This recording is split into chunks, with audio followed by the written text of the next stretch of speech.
Hey everybody, it's Jason Blaha here, and today I want to talk to you guys a little bit about protein intake. And what you guys are going to get today is going to be someone who has no bias for or against high protein, low protein, any of that. I make not a single penny of my living off of protein intakes.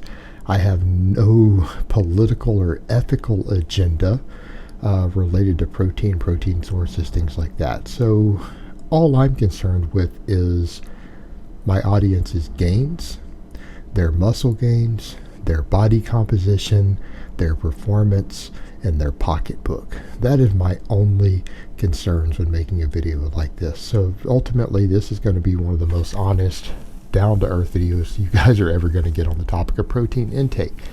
Now, when we look at the science objectively, both at all the various research out there, including what the top coaches and sports nutritionists around the world recommend even for strength athletes. And I think most of you out there, if you're a serious lifter, following diet recommendations for serious strength athletes at the world level, probably not a bad way to go. So what do we need for protein intake to gain muscle? Pretty straightforward. It's a lot lower than what the bodybuilding world, YouTube fitness, magazines, everything else have told you, because they all make money off of it. It's going to be around 1 to 1.6 grams of protein per kilogram of body weight. Now I'm going to use my own body weight as an example here. I weigh 220 pounds. That's 100 kilos. So that means for me to gain muscle, I need to be consuming something in the range of 100 to 160 grams of protein. Pretty easy to do, especially when you consider someone like me, for me to maintain my current body weight of 220, and you guys can argue all day long about if I need to weigh less and how fat I am. That's really irrelevant, isn't it? I train with weights heavy for 4 days a week. My workouts are over an hour long. I do cardio every single day. I have fairly high caloric needs. Most of you out there who are fitness oriented, you probably have fairly high caloric needs for your body weight, for you to maintain it. In other words, your TDEE, your total daily energy expenditure, is going to be much, much higher than the average person. Particularly if you're weightlifting 3 or more days a week and you do daily cardio, you're physically active, it's going to be high. And so getting, for someone of my body weight, 100 to 160 grams of protein a day, absolutely not a problem. Now, people are going to be like, well, what about different types of protein? Some types higher quality than others. That's why there's a range. Right? That resolves that problem. In other words, if you were eating slightly lower quality protein, let's say I jumped up and decided, and this isn't going to happen, to be a vegan. Well, vegan proteins tend to have a slightly lower bioavailability, all that stuff. So the 160 would be more appropriate. On the other hand, if I got all of my protein from very, very high bioavailable sources, with that score of 100 plus, and not even all meat reaches that score, by the way.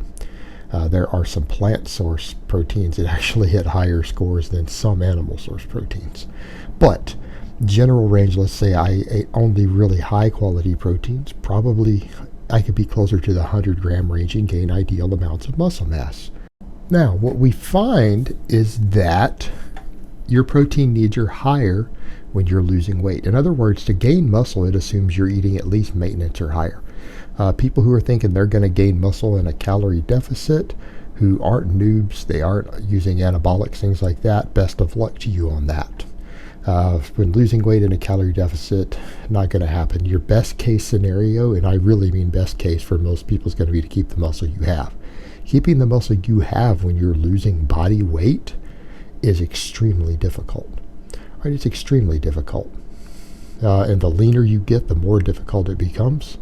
The more muscle you have, the more difficult it becomes. In other words, I don't think you're going to find a single case of someone who's at, say, 10, 11% body fat, who loses more body fat below that, who keeps all their muscle. It's almost unheard of. Doesn't happen. Some cases, even with anabolics in the mix, it doesn't happen. So when you let that sink in, it should tell you that the name of the game here is preservation of muscle mass. Well, we find that protein intakes need to be higher than those other range to do that. That jumps up to something in the range of 1.5 to 2 grams of protein per kilogram of body weight. So again, using me as an example, 150 to 200 grams of protein would be required as an ideal intake to try to hold on to muscle tissue and losing weight. Now here's the thing. We could make the argument for higher amounts of protein here. And this is where we get into the real debate. Because those points I just made aren't debated in the sports science world. They're not. Those are only debated in the bodybuilding world where everyone's financially motivated, or over in the vegan world where they have ethical motivations to get people to consume less. Which is where we get to the more thing. All right, if your goals are just to reach those numbers and to not worry about other benefits or downsides or anything else of protein, that's easy to hit. The biggest problem we run into with consuming more protein beyond this is the price tag. That's pretty much it. That's the biggest concern. Money is an issue for most people. The majority of people out there listening are on a budget. At least 90% of people in the world are on some sort of budget. Less than 10% of people is their grocery bill something they don't ever have to worry about. At best, 10% of the population. Money is a real deal. So if you're having to buy protein powders and shakes to reach these numbers, or buy extra food, and protein is more expensive in some places than others. I live in a region of the world, being Texas, where protein per gram costs a lot less than almost everywhere else I've ever been in the world, including other countries. It's just cheaper here because we have a lot of readily available lean protein sources grown and raised locally. It's not a big deal. And even our produce is cheaper.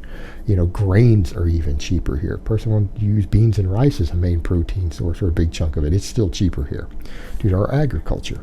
So it's not as big of a deal. In other places it is. The price tag becomes a factor. Price tag becomes a factor, not so much the health concerns, because you see on the other end of the spectrum people say, well, too much protein can harm you. Yeah, in theory, yes, but the protein intakes most people out here are consuming, trying to gain muscle, stuff like that, unless you buy into this really crazy notions that people are pushing, like you need 2 grams per pound of body weight. All right, you start taking in intakes like that, there is a hypothetical health risk. Absolutely. That could be taxing on your kidneys, considering that weight training and training hard does put a little bit of strain on the kidneys. When you start talking about protein intakes like that, 400, 500 grams of protein a day, okay, that is getting to the point to where that could actually be risky to your body. We don't have enough studies on that to actually say one way or another if it's risky. So people say, no, it can. There's no risk. Really, that's not been proven. It's hypothetical risk, and that risk has not been disproven. So we're getting to a point there to where you're just being insane because you're listening to people who are selling protein powders. Right? There's no need for intakes that high. There are hypothetical health risks. It's not the crazy vegan ideas, oh, you're going to get cancer and blah, blah, blah. All right, that's nonsense. No one believes that outside of this tiny group of kooky vegans and other people. But is excessive protein intake potentially risky to your kidneys and things like that? If it's really, really high, sure it is. It kind of comes back to the question of why would anyone consume amounts that high when we know you don't need that much to gain muscle? Now, on the other hand, it's not that bad. If you're trying to maintain a tight control of your caloric intake and body composition, there could be cases to where it is warranted to go above those numbers. For some people, because we know that protein helps control appetite better. And if you have better appetite control, you do tend to eat less calories. Now, a lot of people, this isn't a problem. But some people do have appetite issues that really become a problem when trying to maintain a fairly tight caloric intake. All right, it can become valuable at this point. It doesn't help preserve muscle any better past a certain threshold, but it helps some people hold on to a tighter caloric intake. Particularly when trying to lose body weight. What about when trying to gain muscle? Okay, we know that up to a certain point, it's not helping you gain muscle. Say you take someone like me. Let's say I went and did eat 300 grams a day.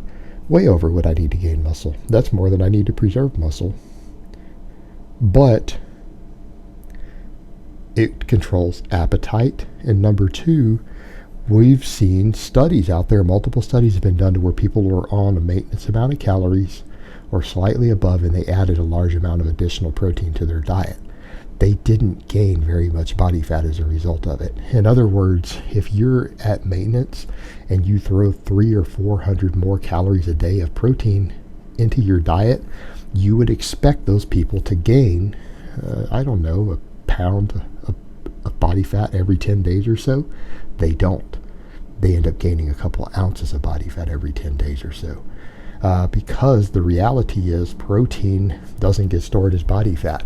When you consume extra protein, you end up wasting a lot of calories breaking it down. You waste a lot of calories as thermic effect in the body. You waste calories as, what's the word I'm looking for here?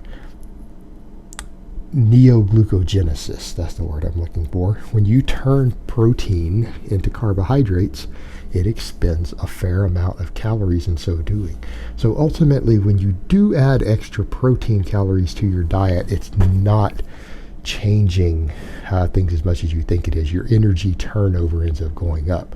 So if a person was trying to minimize fat gain and they were in a caloric surplus, there could be instances to where throwing a bunch of extra protein at the body might reduce the amount of fat they gain on their bulk. But that also means their total caloric intake isn't much higher either. Again, this is just a tool that could be used for people who struggle with keeping their calories low enough even on a bulk when they're trying to gain weight because their appetites are so high.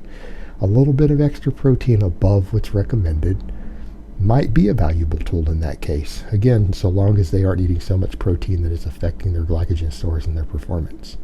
And it's the same problem when you run into when losing body fat up to a certain point. It helps control appetite, but if you're getting less carbohydrates in your diet and your body's struggling to convert all that protein into glucose, your performance might suffer in the gym a little bit. Performance suffering in the gym means less calories burnt, and it means more muscle loss because strength goes down in the weight room. So there can be trade-offs to be made, but there is in some cases some actual merit to consuming a bit more protein than what the actual ideal ranges are. Alright guys, that's the end of my real talk, so I hope it's been informative, and I will talk to you guys next time.